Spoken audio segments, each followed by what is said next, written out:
प्यारे दोस्तों नमस्कार। मैं सजीत विटंकर एक बार फिर से आपका इस वीडियो चैनल में आप सभी का स्वागत करता हूं and I request all of you to like and subscribe my channel. दोस्तों आज का हमारा टॉपिक जो है वो based on shear force and bending moment diagram. How to draw, जिस तरह से प्रॉब्लम हमको पूछ रहे थे, how to draw shear force and bending moment diagram in case of simply supported beam. दोस्तों आज जो हम टॉपिक देखने हैं, जो प्रॉब्लम हम सॉल्व करेंगे उसमें देखेंगे हम simply supported beam subjected to various types of point loads और नंबर्स ऑफ पॉइंट लोड्स। उसका किस तरह से हमको सॉल्यूशन फाइंड आउट करना है, that we have to see in this video. So आपका समय व्यर्थ ना करते हुए मैं डायरेक्ट अब प्रॉब्लम स्टार्ट करने की कोशिश करता हूँ। ठीक है, okay. Now here some of the problems are given like this. A simply supported beam having span 6 meter is subjected to 2-point loads as shown in figure.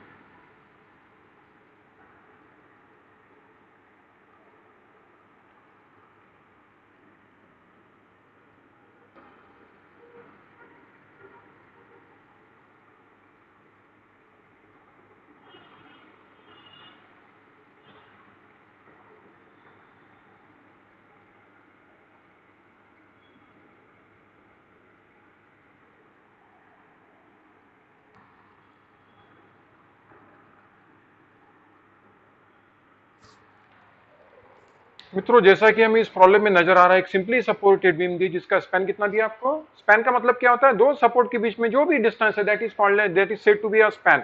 जैसा कि यहाँ पे देखो आपको दिख रहा है ए और बी के बीच में जो भी फासला आपको दिया होगा that is term as span. तो यहाँ पे कितना दिख रहा है, 2 और 3 5 और 1 6 मीटर का इसका स्पैन है और इसके ऊपर दो पॉइंट लोड अप्लाई किया है।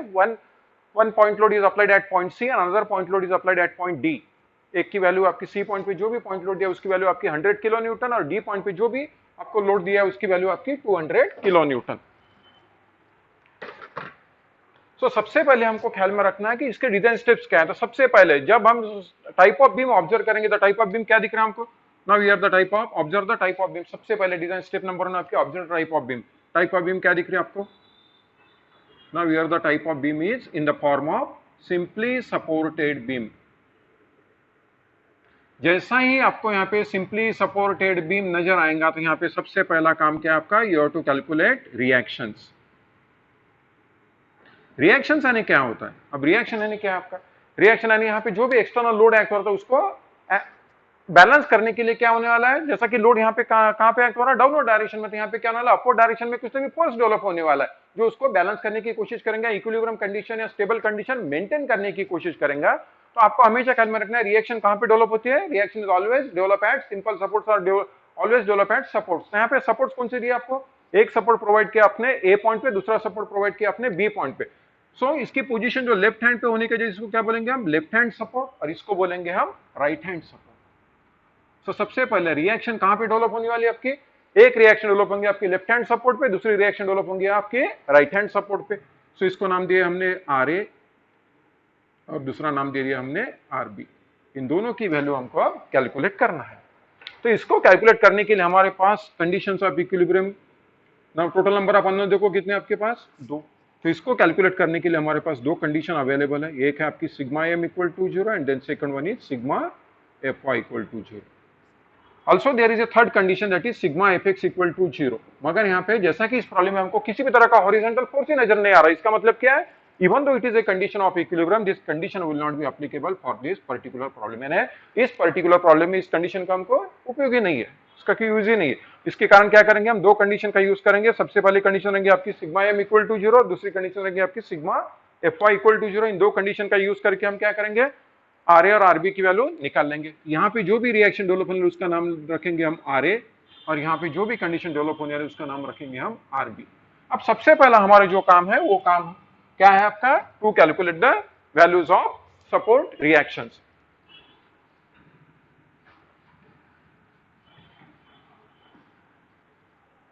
सो यहां पे सबसे पहला स्टेप नंबर 1 क्या रहने वाले आपके, टू कैलकुलेट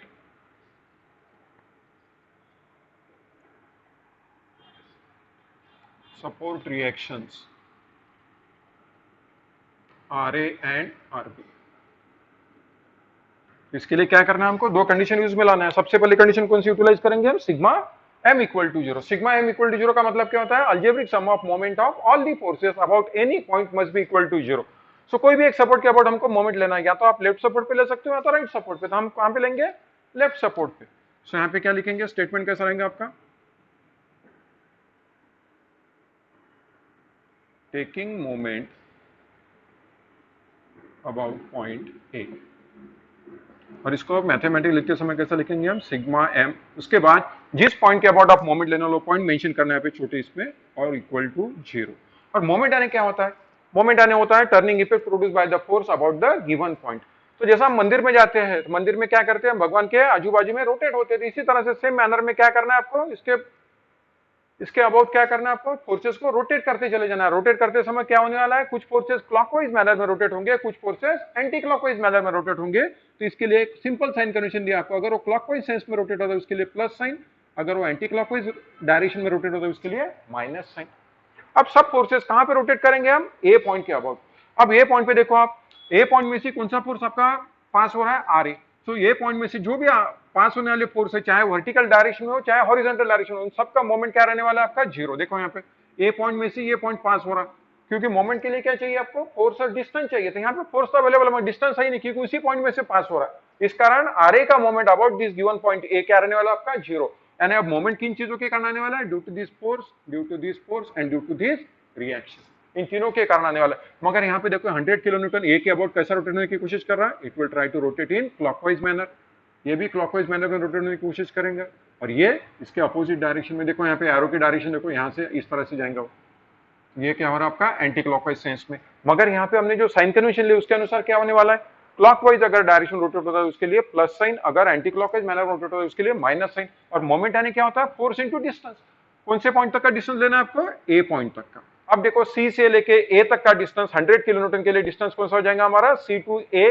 200 किलो न्यूटन के लिए डिस्टेंस कौन सा हो जाएगा हमारा? डी से लेके ए तक। और आरबी के लिए कितना डिस्टेंस हो जाएगा? आरबी से लेके ए पॉइंट तक का।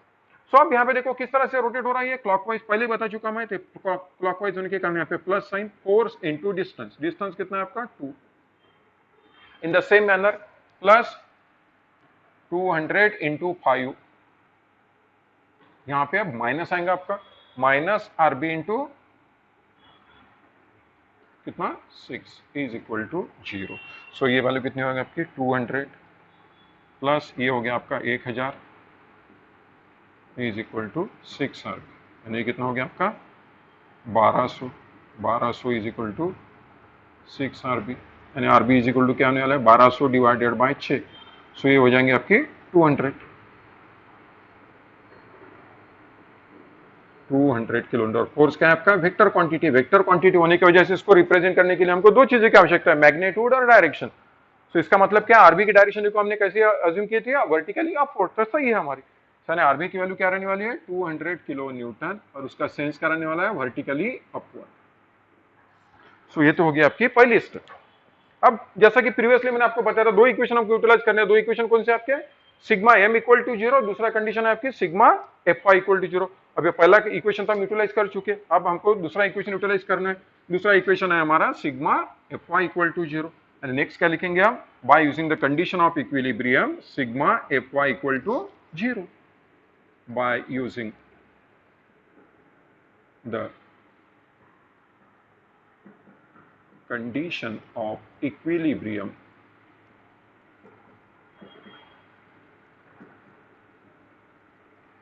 Sigma F Y equal to 0। अब इसके लिए साइन कन्वेंशन देखो क्या है? Upward forces positive, downward forces negative. अब इसके अनुसार देखो क्या आने वाला है। अब यहाँ पे क्या बताया आपको? अपवर्ड अगर फोर्स है तो उसके लिए क्या करना है? साइन लेना है पॉजिटिव, और डाउनवर्ड अगर फोर्स है तो उसके लिए माइनस लेना है। तो यहाँ पे आर ए क्या? रिएक्शन है। रिएक्शन है फोर्स ही आपका। 100 क्या आपका? Downward force. 200 क्या आपका? Downward force. और आरबी क्या आपका? अपवर्ड फोर्स है, मगर उसकी वैल्यू आपको पता चल चुकी है कितना है? 200। So this value will be equal to 0। So R A is equal to कितना आएगा आपका? सो आर ए की वैल्यू आ रही है आपकी 100 किलो न्यूटन। 200 तक कट हो गया आपके, ने क्या बचा? R A minus 100 is equal to 0, therefore R A is equal to 100। फिर से मैं आपको बता रहा हूँ, फोर्स क्या आपका? Vector quantity. वेक्टर क्वांटिटी ने इसको रिप्रेजेंट करने के लिए आपको दो चीजों की आवश्यकता है। एक है आपके मैग्नीट्यूड जो 100 है, और उसकी दूसरी चीज चाहिए डायरेक्शन। तो डायरेक्शन यहाँ पे क्या दिखा है हमने? Vertically upward. यानी आर ए की वैल्यू कितनी होगी आपकी 100 किलो न्यूटन। ये होगी हमारी पहली स्टेप। बिल्कुल ख्याल में रखने का, अगर सिंपली सपोर्टेड बीम का प्रॉब्लम अगर आपको सॉल्व करना है तो सबसे पहले क्या करेंगे हम, observe the type of beam. अगर वो सिंपली सपोर्टेड बीम के फॉर्म में दिया है जैसा कि इस प्रॉब्लम में हमको नजर आ रहा था, तो उसके लिए स्टेप नंबर 1 क्या रहने वाली आपकी, सपोर्ट रिएक्शन निकालना। तो सपोर्ट में क्या दिखेंगे, एक आपको लेफ्ट हैंड पे सपोर्ट दिखेंगे, एक राइट हैंड पे सपोर्ट दिखेगा। तो जो लेफ्ट हैंड पे उसको एलएचएस बोलेंगे और जो राइट हैंड पे उसको आरएचएस बोलेंगे। और वहां पे हम क्या करेंगे, मोमेंट लेंगे और सिग्मा एफआई की कंडीशन यूटिलाइज करेंगे और दो कंडीशन का यूज करके आर ए और आरबी की वैल्यू वहां पे हम कैलकुलेट कर लेंगे। ये होगी आपकी पहली स्टेप। उसके बाद क्या करना है आपको, now the next step is to calculate shear force and bending moment. तो सबसे पहले हम क्या करेंगे, पहली प्रायोरिटी रहेंगे हमारी शेयर फोर्स की। तो शेयर फोर्स पे जब भी हम नजर डालेंगे तो हमको एक चीज ख्याल में रखना है कि जिस पॉइंट के संदर्भ में कैलकुलेशन करेंगे that point is said to be a origin. तो हमें ख्याल में रखो, जब भी हम सिंपली सपोर्टेड बीम का प्रॉब्लम सॉल्व करेंगे तो ओरिजिन कौन सा लेंगे, हम लेफ्ट सपोर्ट वाला लेंगे। सो यहाँ पे अब सबसे पहले मैं हेडिंग डालता हूं शेयर फोर्स कैलकुलेशंस।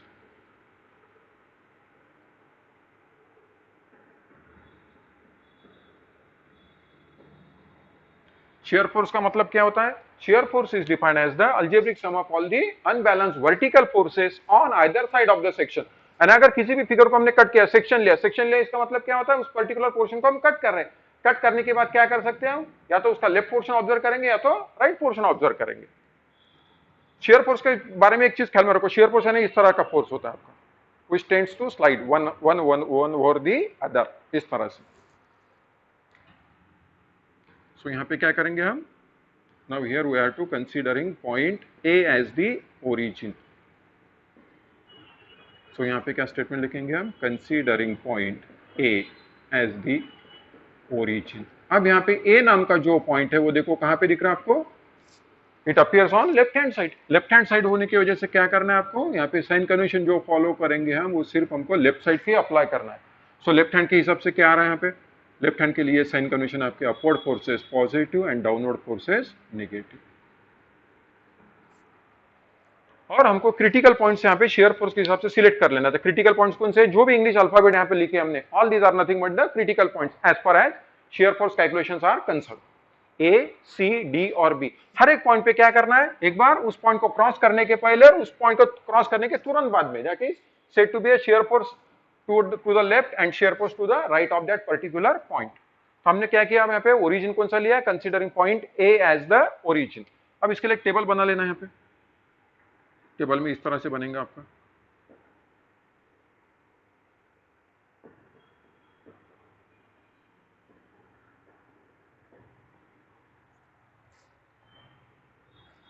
इकडे देखा सीरियल नंबर, क्रिटिकल पॉइंट्स, ये रहेगा आपका value of shear force in kilo Newton. अब इसमें भी दो पार्ट आएंगे आपके, एक आएंगे आपका जस्ट टू द लेफ्ट और दूसरा आएंगे आपका जस्ट टू द राइट।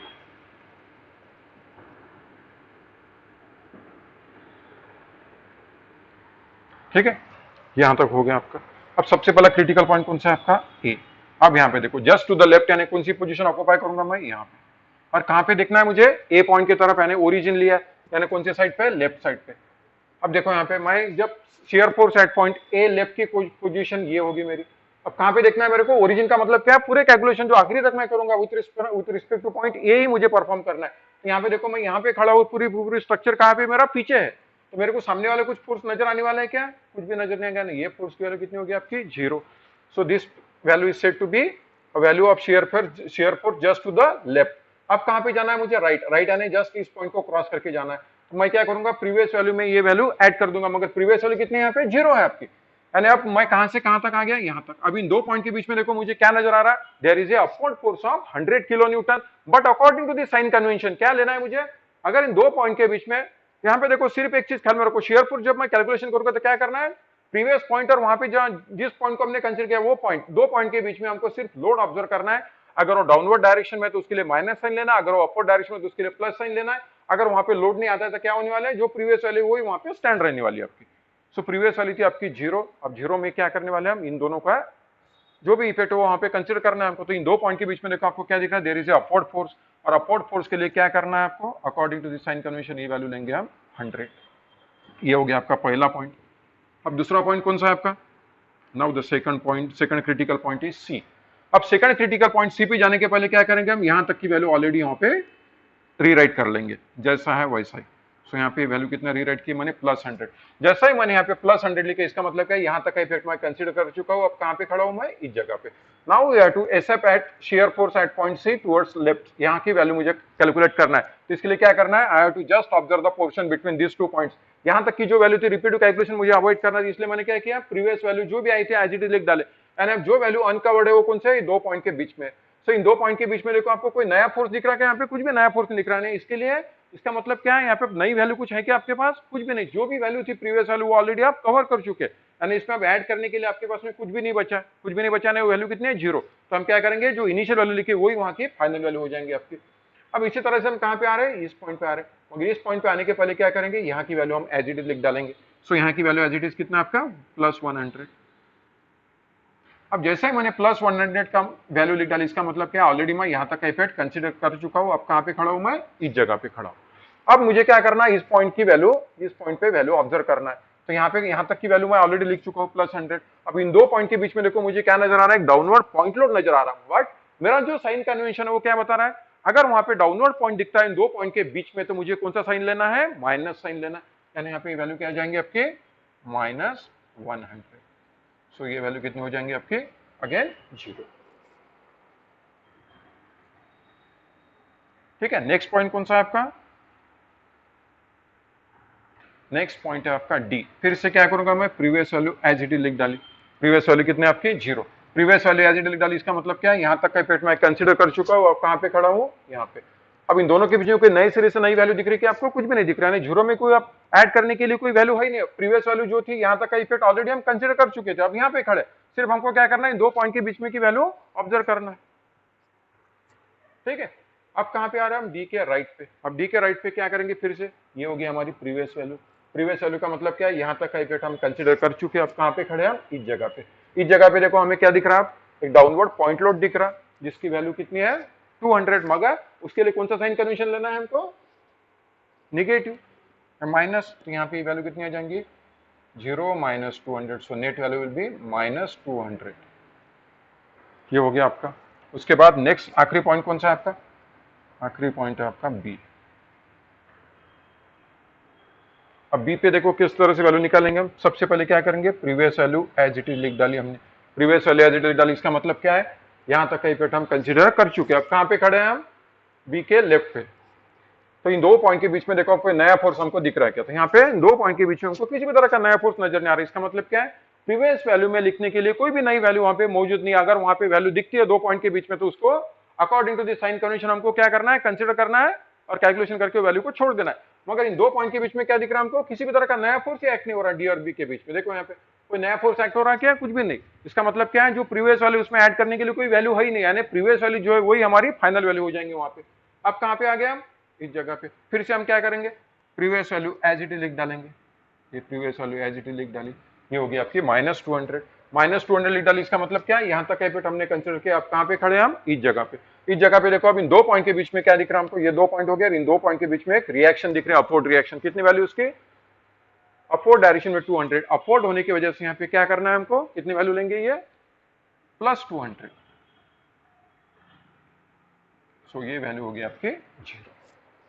सो इस तरह से कैलकुलेशन हमने परफॉर्म की। अब क्या करना है हमको, ये जो भी वैल्यू हमने कैलकुलेट की इसको रिप्रेजेंट करना इन the form of diagram. So diagram में निकलते समय क्या करना है, देखो ये जो डायग्राम बने इसको बोला जाता है लोडिंग डायग्राम।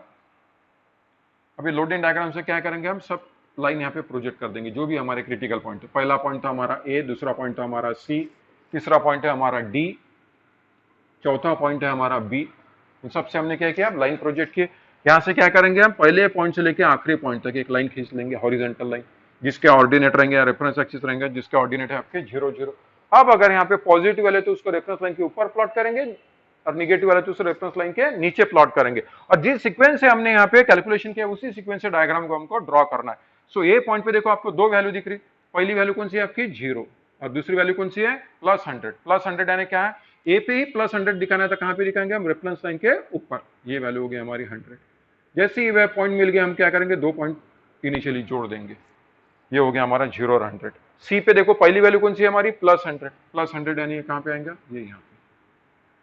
फिर से क्या करेंगे, इन दोनों को जोड़ देंगे हम। अब सी पर दूसरी वैल्यू देखो कितनी है, 0, 0 यानी इस लाइन पे आ जाएंगे। ये आ गया, ये हो गया आपका 0। अब डी पे देखो पहली वैल्यू कौन सी है आपकी, 0, 0 यानी ये फिर से यहाँ पे डी पॉइंट पे आ गया हम 0। उसके बाद -200 यानी कहां पे आना है हमको, रेफरेंस लाइन के नीचे। ये आ गया हम -200। अब नेक्स्ट देखो बी पे कितनी वैल्यू है आपकी, -200 पहली वैल्यू, और दूसरी वैल्यू है 0, तो -200 यानी बी पर ही -200 यानी कहां पे आने वाला है, इसी के रेफरेंस में लिखेंगे। तो ये हो जाएंगे आपके क्लियर। और आखिरी वैल्यू कितनी है आपकी, 0। तो ये रेफरेंस लाइन के ऊपर जो भी वैल्यू ये हो जाएंगे आपकी प्लस, ये हो जाएंगे आपके माइनस। इस फिगर को क्या बोलेंगे हम, शियर फोर्स डायग्राम, और इसका यूनिट क्या था आपका, इन किलोमीटर। ये कौन सा पॉइंट हो गया आपका, ए पॉइंट, ये हो गया आपका सी पॉइंट, ये हो गया आपका D point, and this last one is B point. तो ये हो गया आपके शियर फोर्स के कैलकुलेशन और उसका representation, that is called as shear force diagram. Shear force diagram में क्या होता है, शियर फोर्स डायग्राम में ऐसी डायग्राम है जो क्या करती है, वेरिएशन शो करती है किसका, शियर फोर्स का। That diagram is said to be a shear force diagram, that is the diagram which shows the variation of shear force along the span. That diagram is said to be a shear force diagram. ये हो गया आपका पहला काम। अब इसके बाद क्या करना है आपको, नेक्स्ट थिंग जो निकालना है आपको वो है आपके बेंडिंग मोमेंट डायग्राम। सो अब नेक्स्ट स्टेप क्या रहेंगे आपके, step 3, bending moment calculation. Diagram direct निकाल नहीं सकते, हमको सबसे पहले क्या करना है, उसके पर्टिकुलर कैलकुलेशन करते हैं। तो that's why they are said to be, अगर हम शियर फोर्स के संदर्भ में कैलकुलेशन करते हैं तो उसको बोला जाता है शियर फोर्स कैलकुलेशन।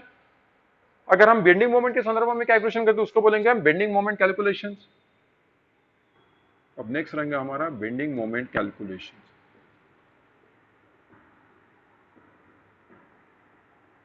अब मोमेंट यानी क्या होता है आपका, moment is defined as the turning effect produced by the given force about the given point. Okay, अब यहाँ पे बेंडिंग मोमेंट में एक चीज ख्याल में रखो, there are basically 2 types of moments, ये इस तरह से और इस तरह से। इस तरह का जो भी शेप है इसको बोला जाता है सैगिंग बेंडिंग मोमेंट, और इस तरह का जो भी शेप है इसको बोला जाता है हॉगिंग बेंडिंग। सैगिंग में हमेशा एक चीज ख्याल में रखो, जैसा कि मैं यहाँ पे ऊपर से इसको मोमेंट अप्लाई कर रहा हूँ, सपोज फॉर एग्जांपल ये मेरी उंगली है, मोमेंट अप्लाई कर रहा हूँ, तो ये पॉइंट कहाँ पे जा रहा है, नीचे। ये मान के चलिए अगर ये पॉइंट नीचे जा रहा है ओरिजिनल पोजीशन से मोमेंट अप्लाई होने के बाद, तो इसको बोलेंगे हम सैगिंग। अगर मोमेंट अप्लाई करने के बाद ये पॉइंट ऊपर जा रहा है, जैसा इस तरह से दिख रहा है, क्या अंगूठे दिख रहे हैं ना मेरे, इसके कारण क्या हो रहा है, ये पॉइंट ऊपर जा रहा है, तो इसको बोलेंगे हम हॉगिंग। अगर मोमेंट एक्ट होने के बाद पॉइंट ऊपर जाता है then it is said to be hogging, अगर नीचे आता है तो उसको बोला जाएगा सैगिंग। ठीक है, तो इसके हिसाब से अब यहाँ पे साइन कन्वेंशन भी दी आपको लेफ्ट। और जैसा कि हमने क्या किया था, सिंपली सपोर्टेड के कैलकुलेशन, शियर फोर्स के कैलकुलेशन करते समय सिर्फ हमने ओरिजिन जिस साइड में वही साइड लिए थे, जैसा हमने लेफ्ट साइड लिए थे। मगर बेंडिंग मोमेंट में सिंपली सपोर्ट में ऐसा किसी भी तरह का रिस्ट्रिक्शन नहीं है आपके ऊपर, चाहे तो आप लेफ्ट से उसको कैलकुलेशन परफॉर्म कर सकते हो या फिर राइट से कर सकते हो। तो हम यहाँ पे सबसे पहले क्या करेंगे, यहाँ पे साइन कन्वेंशन जो भी स्टैंडर्ड साइन कन्वेंशन उसको लिख डालेंगे। ये देखो जैसा कि मैंने बताया, ये सैगिंग हो रहा है आपका, इसलिए इसको पॉजिटिव साइन से लिए, और ये हॉगिंग है, इसको निगेटिव साइन से दर्शाया गया। अगर हम लेफ्ट साइड ले रहे थे इसको भूल जाने का, अगर राइट साइड ले रहे थे इसको भूल जाने का, दोनों भी हमको लेने की जरूरत नहीं, कोई भी एक पॉइंट पे। और हमने शेयर फोर्स में क्या किया था, उस पर्टिकुलर पॉइंट के आजू बाजू में हम वैल्यू कैलकुलेट करते हैं, just to the left, just to the right. Bending moment में ऐसा नहीं करना है, बेंडिंग मोमेंट में क्या करना है, सीधा आपको उस पॉइंट पे ही कैलकुलेट करना है उस वैल्यू को। ये चीज ख्याल में रखो। और एक चीज यहाँ पे ख्याल में रखो सिंपली सपोर्टेड बीम में, कि support moment at simple support is always equal to 0।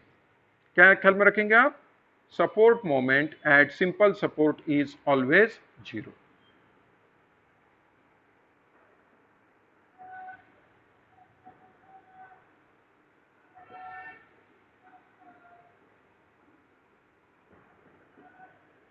At simple support is always 0. अब यहां पे देखो सिंपल सपोर्ट कहां पे है, एक सपोर्ट आपका ए पॉइंट पे, एक सपोर्ट है आपका बी पॉइंट पे। तो इसके कहे अनुसार क्या हो रहा, support moment at simple support is always 0, यानी क्या रहने वाले, moment at point A as well as moment at point B is equal to 0, यानी इसको कैलकुलेट करने की हमको जरूरत ही नहीं है। फिर आपको जरूरत कौन सी है, और इसके अनुसार की क्रिटिकल पॉइंट कौन से आपके, A B C D 4 point थे, तो ऑलरेडी 2 पॉइंट की वैल्यू आपकी निकल चुकी है। अब नेक्स्ट पॉइंट कौन सा है आपका, बेंडिंग मोमेंट एट पॉइंट्स, या इसको बेंडिंग मोमेंट भी बोल सकते हैं। Bending moment at A is equal to bending, अब कौन सा पॉइंट निकालना है हमको, बेंडिंग मोमेंट एट सी। अब सी पॉइंट की मोमेंट देखो किस तरह से निकालना है आपको। अब जिस पॉइंट पे हमको मोमेंट निकालना है वहां पे क्या करेंगे, हम डायरेक्टली उस पॉइंट पे ही कैलकुलेशन करेंगे। बेंडिंग मोमेंट एट सी अगर निकाला तो मैं क्या करूंगा, यहाँ पे डायरेक्ट सेक्शन लूंगा सी पॉइंट पे। अब मेरे पास फिर से दो ऑप्शन है, या तो मुझे क्या करना है, सी से लेके ए पॉइंट तक का पोर्शन ऑब्जर्व करना है, या तो फिर दूसरी पॉसिबिलिटी क्या है मेरे पास, सी से लेके बी तक का पोर्शन ऑब्जर्व करना है। अगर मैं सी से लेके बी की तरफ का पोर्शन ऑब्जर्व करता हूं, then I am going to say that I am considering right hand side. अगर मैं इस तरह से ए पॉइंट की तरफ देखता हूं तो मैं क्या बोलने वाला हूं, वहां पे मैंने लेफ्ट साइड कंसीडर की है करके। सो अगर मैं लेफ्ट साइड कंसीडर करता हूं तो मुझे साइन कन्वेंशन फॉलो करना है लेफ्ट वाले, अगर मैं राइट साइड लेता हूं तो मुझे साइन कन्वेंशन फॉलो करना है राइट वाले। सो अब देखो यहाँ पे लेफ्ट साइड से क्या दिख रहा है, मुझे एक ही फोर्स नजर आ रहा है, वेयर राइट साइड से मुझे दो फोर्सेस नजर आ रहे हैं। तो in order to save our time क्या करेंगे हम, हमेशा कोई भी साइड आप ले सकते हो, लेफ्ट भी कंसीडर कर सकते हो, राइट भी कंसीडर कर सकते हो। इसमें जनरल जो हमारा जनरल लॉजिक जो अप्लाई करना है वो सिर्फ एक ही है कि जिस साइड से हमारे नंबर ऑफ फोर्सेस कम हो वो साइड हम सिलेक्ट करेंगे। चाहे कैलकुलेशन आप लेफ्ट साइड से करो चाहे राइट साइड से करो, आपका फाइनल आंसर आपका सेम ही आने वाला है। सो सी को पॉइंट को अगर मैं ऑब्जर्व कर रहा हूं लेफ्ट साइड से, मुझे एक ही फोर्स नजर आ रहा, अगर मैं राइट साइड से ले रहा हूं तो मुझे दो फोर्स नजर आएंगे, एक और एक दो। So two compared as to one, कहां पे इजी रहने वाला है हमारा, लेफ्ट साइड में। तो हम क्या करेंगे, आप लेफ्ट साइड से साइन कन्वेंशन को फॉलो करेंगे। सो यहाँ पे देखो किस तरह से कैलकुलेशन आएगा आपका।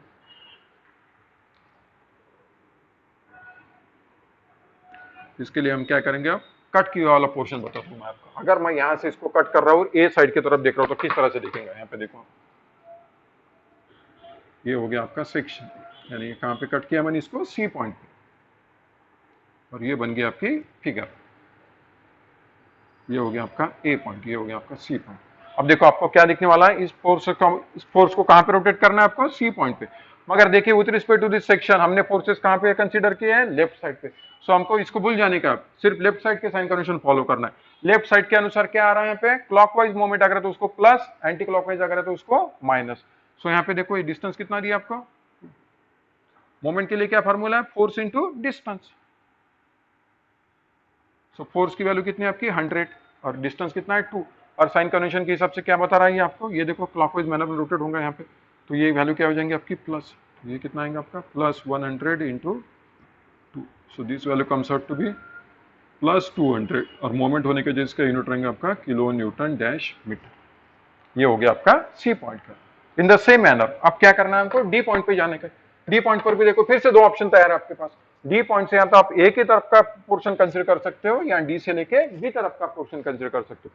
सो कहां पे इजी रहने वाला, फिर से अगर हम राइट साइड पे जा रहे हैं तो हमको एक ही फोर्स नजर आने वाला है, अगर हम लेफ्ट साइड पे गए तो हमको कैलकुलेशन करते समय दो फोर्स का कैलकुलेशन करना है। So in order to save our time क्या करेंगे, हम राइट साइड कंसीडर करेंगे। आप कौन से भी साइड कंसीडर करो आंसर आपका अल्टीमेट सेम ही आने वाला, मगर अगर इधर से हम कर रहे थे क्या होने वाला, हमारा टाइम ज्यादा कंज्यूम होने वाला। सो अब नेक्स्ट काम क्या करेंगे हम, बेंडिंग मोमेंट एट डी। अब कहां पे देखेंगे हम, राइट साइड में। राइट साइड में देखेंगे तो कट हुआ पोर्शन दिखाता हूं मैं आपको किस तरह से दिखेंगे। ये हो गया हमारा सेक्शन। सेक्शन का मतलब क्या होता है, हम इमेजिन करके चलते कि उस पर्टिकुलर पोर्शन को हमने कट किया, राइट साइड में देख रहे थे, राइट साइड में क्या दिखने वाला है हमको, एक्सट्रीम राइट तक चले जाना है बी पॉइंट तक। सो हमको ये वैल्यू दिखेंगे 200 किलो न्यूटन, और ये डिस्टेंस दिखेंगे आपको 1 मीटर तक। कौन सा पॉइंट था आपका बी। अब देखो यहाँ पे with respect to this section कौन से साइड के फोर्स कंसीडर किया हमने, राइट साइड के। अब इस केस में क्या करना है आपको, इसको भूल जाने का, सिर्फ राइट साइड पे कॉन्सेंट्रेट करो। राइट साइड का कहना क्या है, अगर क्लॉकवाइज मोमेंट है तो उसके लिए क्या करना है आपको, क्या करना है, क्लॉकवाइज के लिए माइनस साइन, और एंटी क्लॉकवाइज मोमेंट अगर है तो उसके लिए प्लस साइन लेना। तो ये देखो ये किस तरह से रोटेट होगा, एंटी क्लॉकवाइज मैनर में, यानी इसके लिए कौन सा साइन लेना है आपको, प्लस। तो यहाँ पे ये देखो ये आ गया आपका प्लस। मोमेंट आने का होता है force into distance, so 200 into 1। So ये वैल्यू आ जाएंगी आपकी plus 200 kilo newton dash metre. और ऑलरेडी हम बेंडिंग मोमेंट एट ए और बेंडिंग मोमेंट एट बी निकाल चुके हैं, उसकी वैल्यू कितनी थी आपकी 0। फिर से अब क्या करना है हमको, ऑलरेडी ये वैल्यू पता ही थी हमको।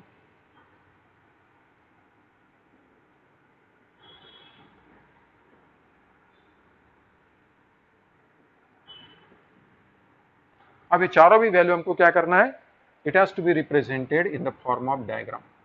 Now this diagram is denoted is called as bending moment diagram. यानी बेंडिंग मोमेंट डायग्राम क्या रिप्रेजेंट करने वाले हैं, बेंडिंग मोमेंट का वेरिएशन शो करेंगे along the length of the beam.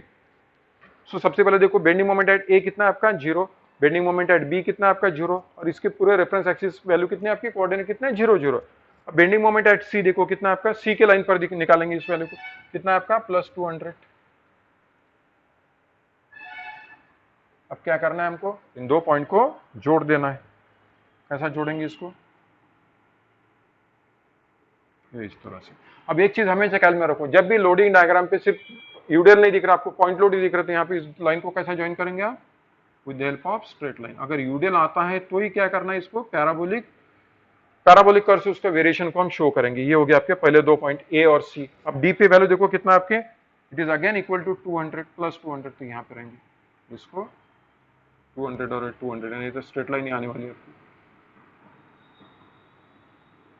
अब आखिरी लाइन देखो आपकी, आखिरी पॉइंट कौन सा आपका, डी सॉरी बी, उसकी वैल्यू कितनी आपकी 0। अब क्या करना है, यहाँ से लेके यहाँ तक इसको जोड़ देंगे, फिर से इसको किससे जोड़ेंगे हम, स्ट्रेट लाइन से। अगर यहाँ पे लोडिंग डायग्राम में यूडियल अगर दिया है आपको, तो ही क्या करना है हमको, दो पॉइंट को हम वेरिएशन जो दर्शाएंगे वो दिखाएंगे पैराबोलिक कर्व से। अदरवाइज ये कौन से इससे रिप्रेजेंट करना है आपको, स्ट्रेट लाइन से ही रिप्रेजेंट करना, और पूरी की पूरी वैल्यू क्या है आपकी, पॉजिटिव। इसको क्या लिखेंगे हम,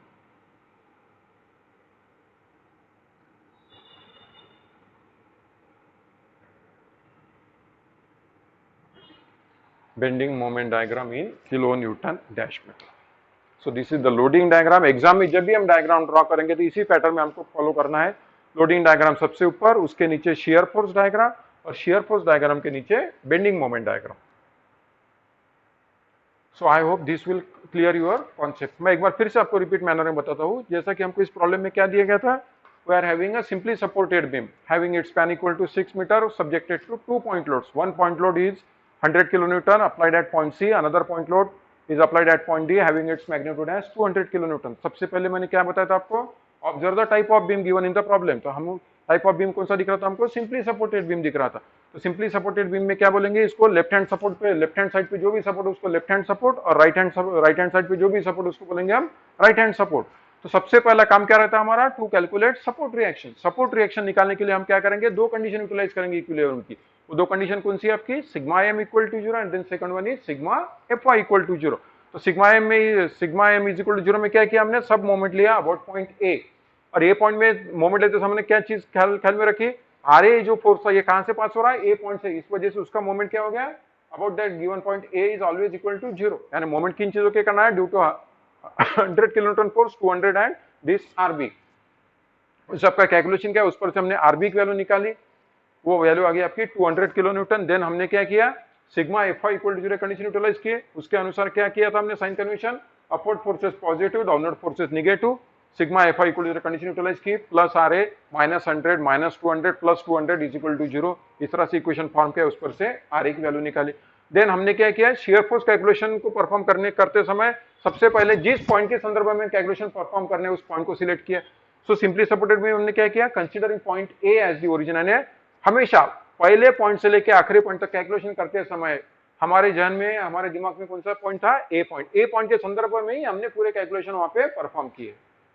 सो हमने क्या किया, क्रिटिकल पॉइंट कौन से थे आपके, ए सी डी और बी। तो सबसे पहले ए के जस्ट लेफ्ट पे लिया, जस्ट लेफ्ट पे यानी क्या है, ए पॉइंट को क्रॉस करने के पहले और ये पॉइंट को क्रॉस करने के तुरंत बाद, इसको बोलेंगे एस एफ ए आर। ये हो गया हमारी लेफ्ट, यानी इस पॉइंट को क्रॉस करने की पहले की पोजीशन, राइट यानी यहाँ की पोजीशन, लेफ्ट यानी फिर से यहाँ की पोजीशन, राइट यानी यहाँ की पोजीशन, लेफ्ट यानी बी की लेफ्ट पोजीशन यानी ये, राइट पोजीशन यानी ये। इस तरह से हमने क्या किया, पूरे कैलकुलेशन परफॉर्म किया by using the sign convention. Left side के साइन कन्वेंशन लेते, अपवर्ड फोर्सेस पॉजिटिव लेते, डाउनवर्ड फोर्सेस नेगेटिव लेते, पूरे कैलकुलेशन हम पे परफॉर्म किए। फिर हमने एक हॉरिजॉन्टल कैलकुलेशन करने के बाद हमने क्या किया, एक हॉरिजॉन्टल लाइन ड्रॉ की वहां पे, जिसके ऑर्डिनेट आपके 0 0, पॉजिटिव वैल्यू अगर है तो उसको कहां पे प्लॉट किया हमने, रेफरेंस लाइन के ऊपर, अगर नेगेटिव वैल्यू तो उसको कहां पे प्लॉट किया हमने, रेफरेंस लाइन के नीचे। इस तरह से डायग्राम कंप्लीट किए। उसके बाद हम गए बेंडिंग मोमेंट पे। बेंडिंग मोमेंट के लिए भी हमने क्रिटिकल पॉइंट डिसाइड कर लिए थे। क्रिटिकल पॉइंट कौन से थे हमारे, ए सी डी और बी। क्रिटिकल का मतलब क्या है, जहां पे हमको वैल्यू कैलकुलेट करना जरूरी है। तो उसके लिए क्या किया हमने, बेंडिंग मोमेंट में जैसा कि मैंने पहले बताया था, शेयर फोर्स में क्या करना है, जिस साइड में हमने ओरिजिन लिया वही साइड हमको कैलकुलेशन के लिए कंसीडर करना है। मगर बेंडिंग मोमेंट में इस तरह के कोई भी रिस्ट्रिक्शन नहीं है हमको, हम क्या कर सकते हैं, लेफ्ट साइड की भी साइन कन्वेंशन फॉलो कर सकते हैं और राइट साइड की भी साइन कन्वेंशन फॉलो कर सकते हैं। तो यहाँ पे बताया मैंने आपके, लेफ्ट वाले भी साइन कन्वेंशन बताया, राइट वाले भी साइन कन्वेंशन बताया। और एक चीज लिख के दिए थे वहां पे, moment at simple support is always equal to zero. तो सिंपल सपोर्ट कौन सा है आपका, एक है ए और एक है आपका B. So bending moment at point A as well as bending moment at point B is always equal to zero. इसके लिए कोई कैलकुलेशन करने की जरूरत नहीं आपको। हमको कितने पॉइंट निकालने थे, 4, ए बी सी डी, उसमें से ए भी निकल गया और आपका बी भी निकल गया। आप कौन से 2 पॉइंट बचे थे आपके, सी और डी। हमने क्या किया, सी पॉइंट पे सेक्शन लिया है। और बेंडिंग मोमेंट में क्या करते हैं, डायरेक्ट उस पॉइंट पे वैल्यू कैलकुलेट करना है, ना ही उसके आजू बाजू में नहीं निकालना है, डायरेक्ट उस पॉइंट पे निकालना है। शेयर फोर्स में क्या करते हैं, उस पॉइंट पे नहीं जाते हम, उस पॉइंट के पहले और उस पॉइंट को क्रॉस करने के तुरंत बाद इस तरह से कैलकुलेट करते हैं। मगर बेंडिंग मोमेंट में क्या करना है, डायरेक्ट उस पॉइंट पे जाना है हमको। तो सबसे पहले हम सी पॉइंट पे गए और कट हुआ पोर्शन किस तरह से दिखेंगे वो निकाल लिया। और जैसा कि यहाँ पे हमने कट किया तो हम कौन से साइड में देख रहे हैं, नजर कहाँ पे हमारी, लेफ्ट साइड पे। तो लेफ्ट साइड के साइन कन्वेंशन फॉलो किया और ये वैल्यू निकाल ली। उसके बाद आए हम डी पॉइंट पे। डी पॉइंट पे क्या किया हमने, राइट साइड से हमको कन्वीनियंटली लग रहा था या कैलकुलेशन हमारे कम हो रहे थे, राइट साइड कंसीडर किया। फिर से यहाँ पे राइट साइड पे कट हुई वाली पोर्शन बताया, पोर्शन हमने यहाँ पे ड्रॉ किया और राइट साइड के साइन कन्वेंशन लिया और ये फिगर, ये कैलकुलेशन हमने कंप्लीट की। और कैलकुलेशन कंप्लीट करने के बाद क्या किया हमने, फिर से उस बेंडिंग मोमेंट डायग्राम को रिप्रेजेंट किया। रिप्रेजेंट करते समय सेम फिलोसॉफी हमने यूज में ले, एक रेफरेंस लाइन ड्रॉ कर ली, उसके बाद हर एक पॉइंट से हमने प्रोजेक्ट लाइन प्रोजेक्ट की थी, उस लाइन पे उस वैल्यू को हमने दर्शा दिया। अब यहाँ पे एक चीज और ख्याल में रखना है, मैंने पहले बताया आपको, अगर लोडिंग डायग्राम में यूडल आया था तो ये जो वेरिएशन हम दिखा रहे हैं स्ट्रेट लाइन से ना दिखाते हुए कैसे दिखाएंगे, पैराबोलिक कर्व के सहायता से दिखाना। मगर यहाँ पे यूडल है ही नहीं, तो यहाँ पे सब पूरा का पूरा वेरिएशन जो रहेगा किस लाइन से दिखाना है हमको, स्ट्रेट लाइन से। So I hope this video will clear your all doubts and concepts. So thank you all of you, and once again I request you to like and subscribe my video channel. Thank you.